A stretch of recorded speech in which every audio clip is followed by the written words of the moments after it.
Fiquem à vontade. Obrigado, então. Boa noite ao pessoal.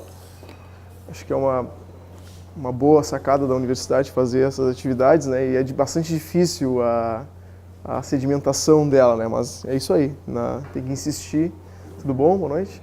Tem que insistir e criar essa cultura aos poucos, né? E acho que isso vai se criando com o tempo, de fato. Muito bem. O que eu vou abordar um pouquinho com vocês essa noite? Para além da questão de riscos e vantagens, que de certo modo motiva um pouco a nossa fala, eu vou tentar abordar de maneira sucinta um pouco do cenário que a gente está envolvido, o cenário inclusive de negócios, né? Está envolvido, de investimentos também. E como é que as coisas se definem a partir daí, tá? Então, um pouco na lógica econômica da coisa, de cenário econômico, enfim, ambiente econômico, né? Propício ou não a investimento. E aí, a gente vai permeando essa fala um pouquinho com a questão dos riscos e vantagens, tá bom?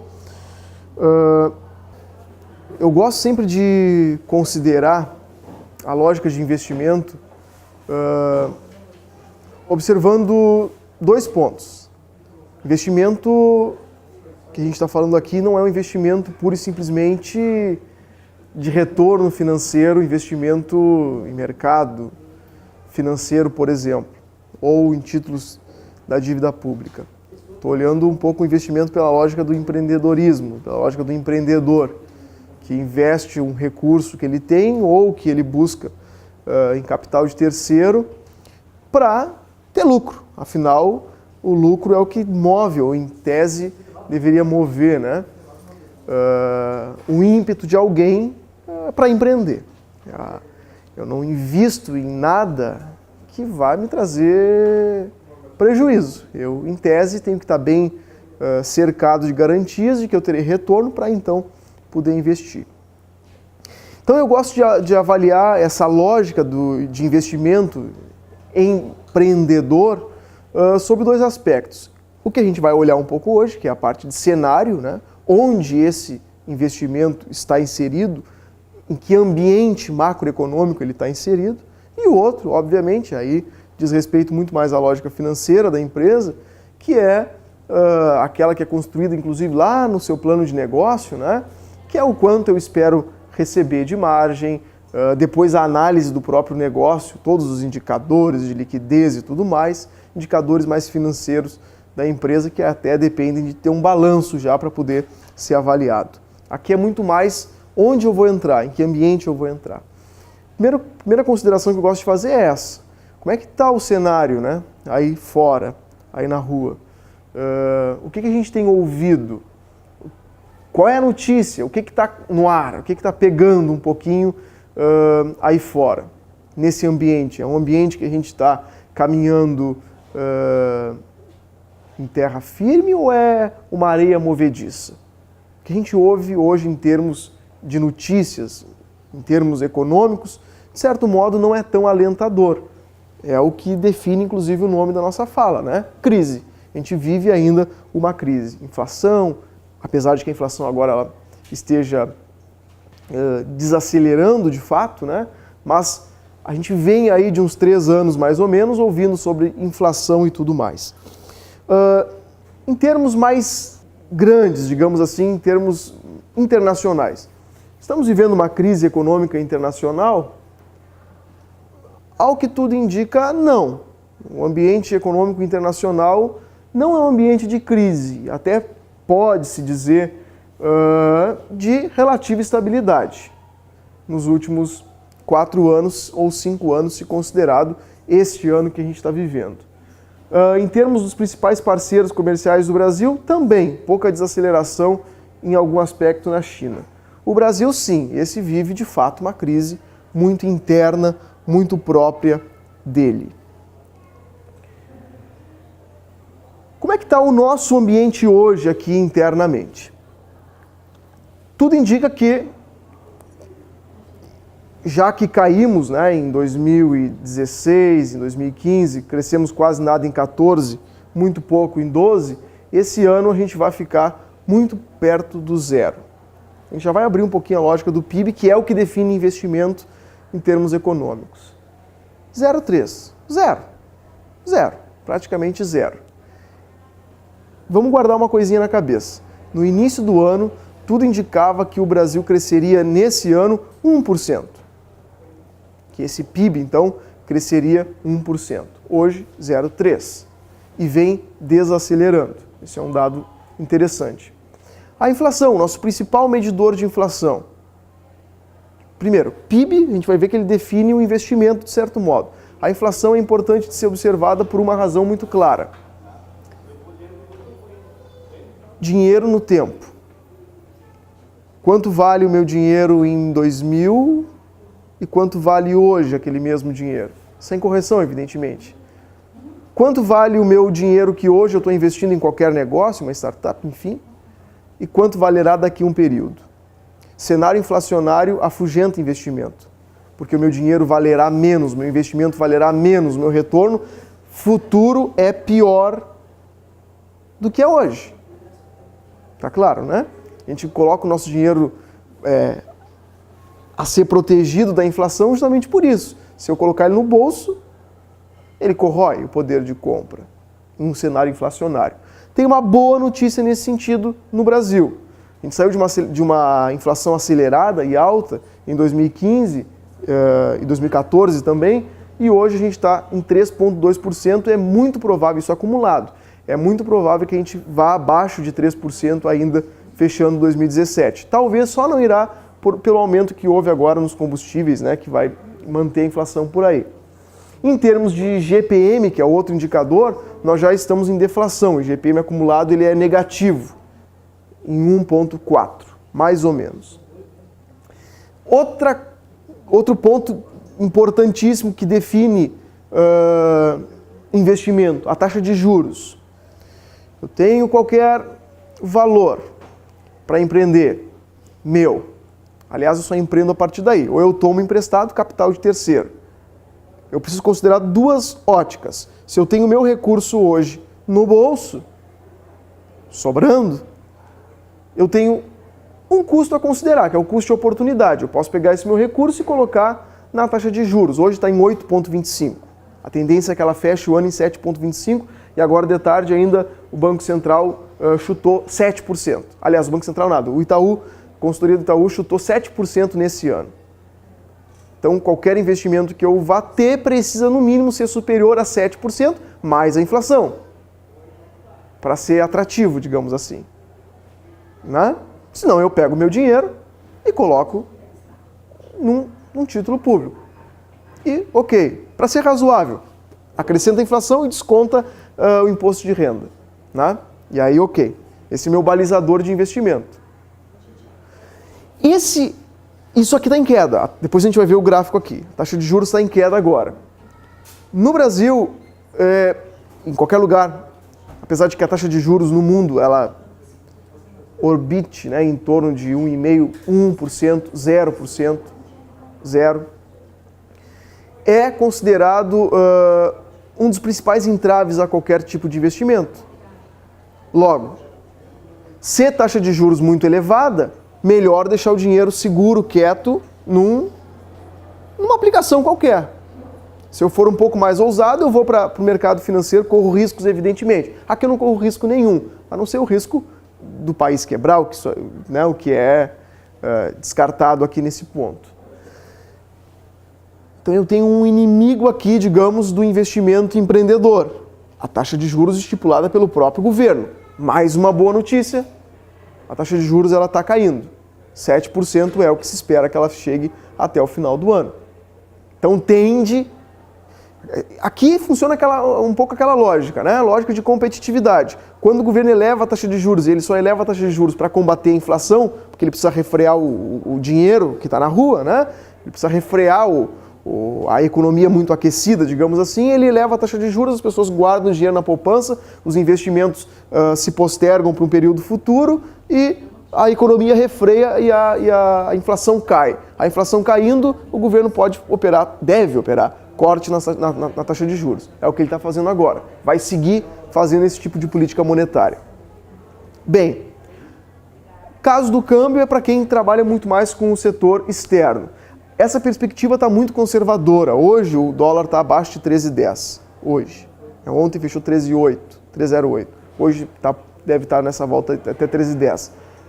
É muito provável que, dado que, né, abre um parênteses, o setor externo não foi afetado por nenhum tipo de crise, ele continuou vibrante em todo o período recente e segue vibrante, é muito provável que, quando isso se mantendo constante, e se manterá, tudo indica, haja uma desvalorização da moeda americana frente ao real, com o real se apreciando cada vez mais. Então é muito provável que essa taxa de câmbio, que eu digo, aqui está muito conservadora, ela vá operar abaixo de R$3 no ano que vem, segundo vários né, especialistas estão apostando. Mais alguns dados interessantes, e aí depois a gente vai ver no próximo slide, que isso tudo define investimento. Dívida pública. Hoje o governo central ele está refém, digamos assim, de toda a sua receita, 40% dela, ele não pode fazer nada com ela, porque ela está comprometida com a dívida que ele já contraiu. Certo? Certo? 40% está comprometida. 40%. É muito significante. Isso equivale a 40% do PIB. Depois a gente pode entender que PIB é igual a toda a receita também estipulada no país. PIB igual receita, igual despesa. A gente chama PIB, RIB, DIB, inclusive. Isso tudo define em escala maior o próprio investimento do país. Um outro fator que é curioso e determinante em investimento, a carga tributária. A carga tributária do país hoje ela está por volta de 37% do PIB. 37% é muita coisa. O governo sempre vai ponderar que falta um pouquinho mais, já que ele tem uma dívida tão alta a honrar, a saldar. Mas 37% é importante. Isso aqui é importante para cada um que vai querer empreender saber que se é só ele sozinho, né, empreendendo, ele já larga com um sócio importante no seu empreendimento. As pessoas hoje no Brasil trabalham até por volta de 1º de junho, isso é crescente, para pagar impostos, né? Então, se são 2 pessoas empreendendo e mais o governo, ele já pode ser sócio majoritário aqui, a gente olhando, fazendo uma análise linear, né?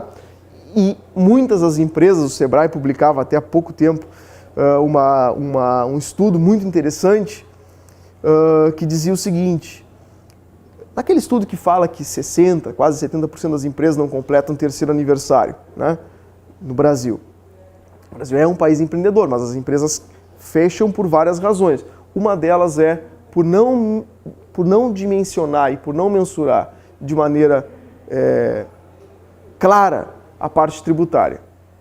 Principalmente quando a gente avalia, né, quem trabalha com produtos, enfim, mercadorias que incidem ICM, né, quando a gente trabalha num país que tem guerra, que oportuniza situações de guerra fiscal com o Estado praticando imposto diferente do outro, né? Enfim, em não se mensurar isso, é perda de competitividade, é falta de clareza nos negócios, é uma receita para dar errado, né? Então é um fator que tem que chamar muito atenção. E isso, quando comparado com o setor externo, pior ainda, né? Um pouco o nível de comparação, digamos assim, ao nosso desfavor. A taxa de desemprego, que é elevada, cerca de 13% do PIB, isso ainda vai continuar crescendo. O desemprego é a última variável a entrar numa crise e a última a sair também, porque justamente o que move a economia são expectativas. A gente vai ver um pouquinho agora isso nos próximos slides. O que é esse PIB, né, pessoal? Nada mais o crescimento do país é a soma de todo o consumo da sociedade, o investimento privado, a parte do governo, as exportações e as importações. Por qualquer razão, desde 2014 e 2015, a renda das pessoas caiu.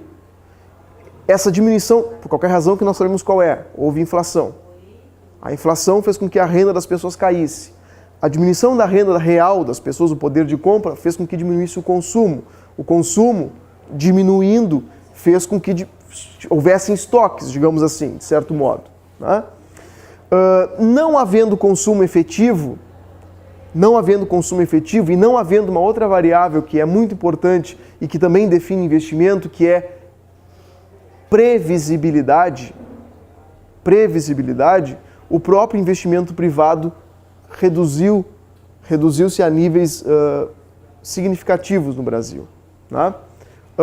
O governo, como 40% do PIB já é comprometido, 40% do PIB é comprometido com o pagamento da dívida pública, e o governo precisa ou deve honrar, não é suficiente, a sua geração de receitas via impostos não é suficiente para sozinha pagar a sua dívida, o governo ficou numa capacidade,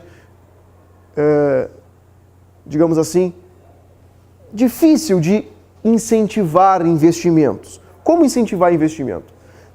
O Gzinho aqui não significa que seja gasto do governo e gasto por si só seja ruim. O governo tem um papel e tem uma função que ela é interessante. Há alguns que discutem que não é tanto, não deveria ser tanto, outros discutem que poderia ser um pouquinho mais ou menos, enfim. Mas ele tem uma função que é o gasto público existe, ponto, existe. Vamos ver aqui a nossa região, polo naval e tudo mais, o que o gasto público, que a gente pode fazer críticas, não está isento de críticas, mas o gasto público fez com que nessa região surgissem outras empresas, enfim, que estavam na volta daquele grande empreendimento. E não havendo isso, cessa tudo. Pois bem, hoje a capacidade de investimento, de gasto do governo, ela está limitada por N razões. Então não é por aí que a gente vai perceber melhora ou incentivo a investimento. Me parece cada vez mais que a lógica está no izinho aquele ali, no investimento privado. Investimento privado em razão de quê? Em razão de que a comparação de investimentos tenderá a ser melhor para o investimento empreendedor. Apesar do ambiente que ainda a gente está inserido. Mas a título de comparação, esse tende a ser o melhor tipo de investimento. E abrindo, só fazendo o fechamento dessa partezinha, né? A parte de exportação e importação, elas quase que se anulam em termos de país, apesar de que a parte de exportação seja ainda uma das áreas, muito mais na questão primária, uma das áreas de potencialidade do Brasil. Isso aqui talvez seja um retrato bem interessante, esse é um indicador que a FGV mede de confiança do empresário e do consumidor. Aqui eu peguei só do industrial e do consumidor. A FGV não faz nada mais, nada menos do que uma pesquisa na rua, perguntando para os empresários, aqui nesse caso industriais, e para consumidores, o seu nível de consumo e o que eles farão daqui para frente, se eles tendem a consumir mais ou menos. Eu fiz um recorte aqui de uma mudança, não vamos falar de política porque não dá, é complicado. Mas eu fiz um recorte aqui desse último período, quando houve de fato uma mudança na condução da política econômica, no cenário macroeconômico. Uma pena que eu não consegui os dados atualizados. A confiança, a expectativa de, no caso do industrial, de investir para que o seu negócio cresça, vinha diminuindo desde meados de 2014. Diminuindo, até chegar no seu piso ali por volta de novembro de 2015. O consumidor já por volta de abril de 2016.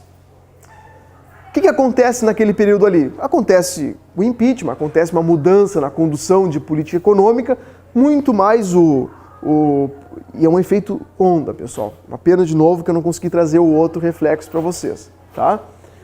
O industrial e o consumidor, naquele momento, naquele recorte, achou que a coisa ia melhorar e que ia voltar a acontecer. Isso levanta-se um pouquinho até por volta de maio desse ano, quando tem uma outra queda de novo. E aí agora tem a tendência de novo a levantar. Isso aqui não é simplesmente um gráfico. Isso aqui são investimentos que deixaram de acontecer, consumo que deixou de ocorrer. Logo, renda que deixou de circular. Em função de uma expectativa. Eu tenho uma expectativa, e é até algo meio psicológico, e essa expectativa ela é ruim. Eu acho, tudo me indica, o que eu vejo, as notícias que eu ouço, tudo indica que as coisas estão mal. Então eu não vou comprar, eu vou postergar consumo, eu vou postergar a compra desse livro, eu vou postergar a compra do carro, eu vou postergar N coisas. E isso vai levando essas coisas todas a um estado de coisas que vai paralisando os negócios, digamos assim. Vai paralisando a própria economia como um todo. Olha que interessante. Daquela tripinha do PIB que a gente viu, consumo, investimento, gasto do governo, exportação e importação, exportação e importação representa 2% do PIB. No caso do Brasil, esse crescimento, a economia, ela sempre circulou muito mais pelo consumo das famílias e pelos gastos do governo. Nos países mais desenvolvidos é o investimento privado que levanta o que é o carro-chefe da economia. Esse gráfico nos mostra, né, desde 2000 mais ou menos, a participação desse investimento no total do PIB no Brasil. Quando saiu lá de 20% por volta de 2000 e hoje está em 15%. Está nos seus níveis, no seu nível nesse recorte, no mais baixo possível. E nos últimos anos caindo, óbvio, ninguém investe. Por quê? Porque a perspectiva é ruim, Em se mudando a perspectiva, evidentemente se muda, inclusive, esse contexto. A lógica que ele coloca aqui, né, de formação bruta de capital fixo, que é um termo que a gente chama na economia, nada mais é do que formação de estoque para a venda futura. Então, a capacidade de incremento da indústria recuou. E nunca recuou tanto. Né? Estou falando indústria, mas se usa para todo tipo de investimento. Né? Pois bem, qual é a perspectiva agora? A gente já viu ali no recorte inicial que as coisas estão mudando um pouquinho. Aqui só para mostrar para vocês que a saída não virá, definitivamente não virá, pelo governo. Isso aqui é o retrato da situação das contas públicas. Receita menos despesa, um gráfico da conta corrente do governo. O governo não tem capacidade de investimento. Ele vai continuar colocando dinheiro naquelas coisas que eles são, digamos assim, quase que ele é obrigado a fazer. Né? Ele não vai, dificilmente a saída virá por aí. Apesar de que, mais recentemente agora, e com a PEC e outras coisas mais, o Estado tende a equalizar a sua vida, digamos assim. Mas ainda ele vai ficar muito refém das suas próprias despesas. Esse é um dado interessante que eu resolvi trazer. Evidentemente, a taxa de desemprego aumentou e a criação formal de emprego caiu ali, né, de 2014, 2015, segue caindo agora, desde o início do ano ela começa a aumentar. Mas tem um dado curioso. Todo mundo sabe o que é o MEI, né, que é o empreendedor individual. O Rio Grande do Sul, pelo segundo ano consecutivo, e esse será o terceiro muito provavelmente, apesar da taxa de desemprego, é o estado que mais registrou, ou que mais criou, né, CNPJs MEI. É um sinal, digamos assim, claro, tem que esperar agora para ver se isso se mantém por algum período, principalmente em termos de sustentabilidade. Mas é um sinal que as pessoas, ou que o mercado, enfim, percebe essa saída empreendedora, digamos assim, como saída efetiva para a crise. Né?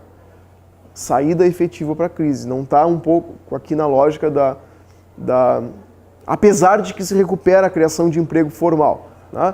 E bom, em se recuperando o emprego formal, que está claro ali a tendência de recuperação, desde o janeiro desse ano, se emprega mais pessoas do que se desemprega. Isso acontecendo com consistência também é mais incremento de renda. Então é mais consumo, mais consumo efetivo, digamos assim, acontecendo. Tem um gráfico que eu não trouxe para vocês aqui, que mostra o potencial de consumo, digamos assim, das famílias e o consumo refreado. A última grande onda de consumo no Brasil foi em 2008. De lá para cá, já vão ser 10 anos, no ano que vem, né? Uma, porque as pessoas ficaram endividadas. 2, porque as próprias empresas diminuíram e muito a sua produção. A dificuldade, isso tudo aliado à dificuldade de crédito para um e para outro lado igualmente. Existe aí digamos assim, um espaço para consumo. Um consumo refreado bastante considerável. E isso virá ou tenderá a vir a partir do momento, que não é um estalar de dedo, não é de uma hora para outra, mas a partir do momento em que se equalize a lógica do crédito, tanto para o consumidor, né, quanto para o empreendedor. Se nós chegarmos a 7%, a taxa Selic esse ano, terá sido a menor taxa de juros da história do Brasil. A menor taxa de juros. Se nós colocar 3%, 4% que seja de inflação no ano que vem, a gente vai ter uma taxa de juros real de 3%. Qual investimento não tem mais do que 3% de... Não é muito difícil de um empreendimento não ter 3%. Essa é a conta um pouquinho que a gente tem que fazer. Claro, a gente não está avaliando aqui todo o risco jurídico, todo o risco de direito, todo o risco trabalhista, digamos, que existe, apesar de algumas flexibilizações que foram feitas mais recentemente. Mas do ponto de vista econômico, pura e simplesmente, o principal balizador para o investimento é a taxa de juros, e ela está em queda. E em queda, efetivamente em queda. Esse é um cenário para a Selic. O Itaú é o único banco que eu recortei, que eu resolvi pontuar aqui, que faz um cenário, digamos assim, um pouco mais pessimista para o ano que vem, porque ele aposta numa retomada da inflação e que o governo agiria rapidamente para combater essa inflação, elevando a taxa de juros. É possível, é provável, mas não se acredita, em termos gerais, que isso vai acontecer. Geralmente as pessoas tendem, os especialistas tendem, né, a afirmar que a taxa de juros ela ficará, sim, por volta de 7%, chegará a 7% esse ano ainda e vai ficar um bom tempo, em tese, em 7% ainda. Até pelo menos que se resolva ou que se retome, digamos assim, o crescimento econômico pela lógica do investimento. Tá? É o cenário, digamos assim, que a gente observa. Só houve uma taxa de juros similar a 7,25 em 2011 e ela durou um ano e alguma coisa nesse patamar, mas precisou ser elevada continuamente a partir de 2013 e 2014, quando a inflação começou a aumentar, né? E na época aumentou muito em função de que o governo liberou aumento de energia, combustíveis e outras coisas mais. Então isso levantou, digamos assim, um pouco a inflação e o governo precisou agir via política monetária. Eu concluo, né, uma fala bem singela com vocês, né, levando a esse ponto. Né? Teremos mais cortes aí na taxa de juros, isso vai levar ela a níveis não alcançados anteriormente, o que vai colocar em destaque investimento empreendedor, investimento produtivo. O ajuste das contas públicas tende a devolver ao Estado a capacidade de impulsionar, ainda que um pouco, digamos assim, a sua capacidade de impulsionar negócios, apesar de que esses negócios ficarão em cima, digamos assim, daquilo que é função primordial do Estado. Negócios em cima de saúde e educação, principalmente. Né?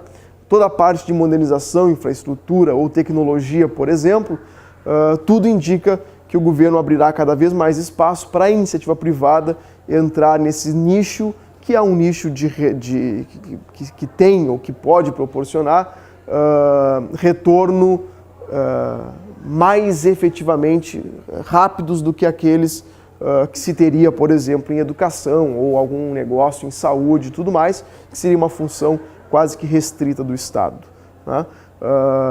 A lógica que vem se colocando hoje, nessa lógica de infraestrutura, de negócios em tecnologia, sem dúvida nenhuma, hoje uma reportagem da Exame chamava atenção até para isso, né? A empreendimentos inovadores. Aquele empreendimento inovador que conseguir, de alguma forma, otimizar, mesmo a demanda do Estado, por exemplo, mas que conseguir otimizar recursos, esse tende a ser o negócio desse momento de crise, digamos assim, né, de saída para a crise.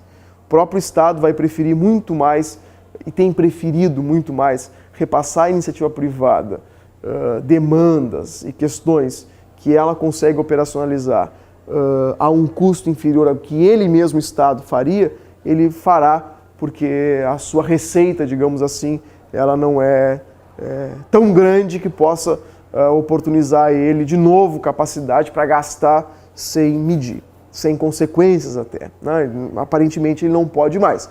Então passa por soluções privadas e eficientes sobretudo, né? E soluções que garantam, digamos assim, sustentabilidade, inclusive para o próprio Estado.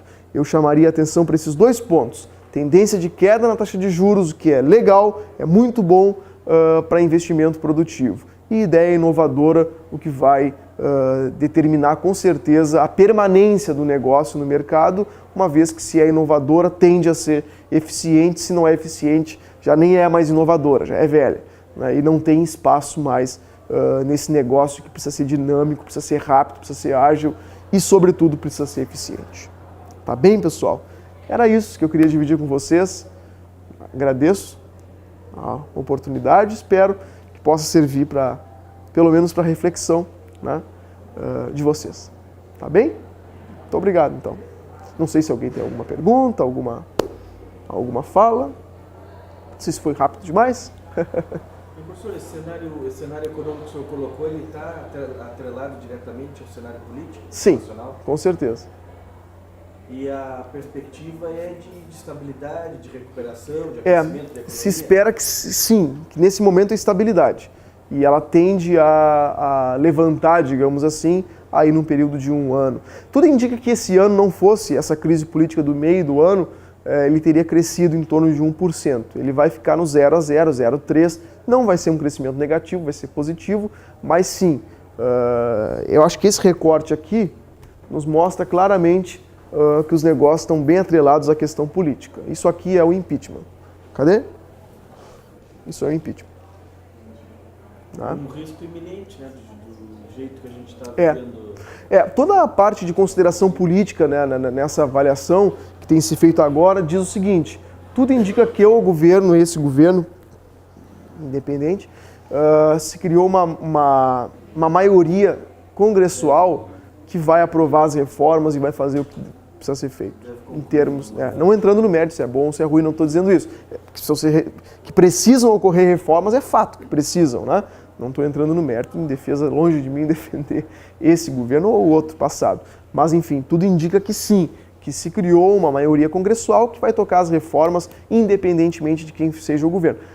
O presidente da República, a figura do presidente hoje me parece que ela está muito... o mercado simplesmente, né, não está considerando a figura presidente, está considerando muito mais a maioria congressual.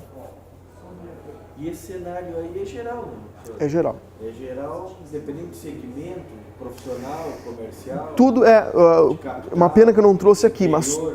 Absolutamente tudo, desde a indústria até o comércio, ele sentiu o efeito da crise. Evidentemente, a indústria é muito mais, né? E menos, digamos assim, o comércio, principalmente de bens duráveis, bens de consumo. As pessoas, se a renda diminuiu, elas precisam continuar comendo uma série de coisas, mas aquilo que é mais supérfluo, digamos assim, caiu com certeza na demanda. O senhor está certo dizer que o fundo do poço já... Tudo indica que sim, tudo indica que sim. As curvas de emprego e tudo mais, tudo indicam que sim. Todos os indicadores hoje são melhores do que há 2 meses atrás, do que há 3 meses, 5 meses, 1 ano, 2 anos, 3 anos. Todos eles são melhores, inclusive os das contas públicas. Todos eles indicam que sim. E aí parece que quem passou por essa fase aí difícil aí agora pode colher os frutos. Né? A estabilidade, ela traz isso, né? Ela traz previsibilidade. Na previsibilidade, trabalha, digamos assim, uma grande necessidade das empresas, que era o crédito, e esse tende a voltar a partir de uma taxa de juros mais baixa, sem dúvida nenhuma. Em um ambiente previsível, né? Tem mais chance, digamos assim, de um negócio prosperar. Era isso, pessoal. Então agradeço vocês, muito obrigado. Peço desculpas se foi muito rápido, mas prazer em conhecer vocês, tá bem?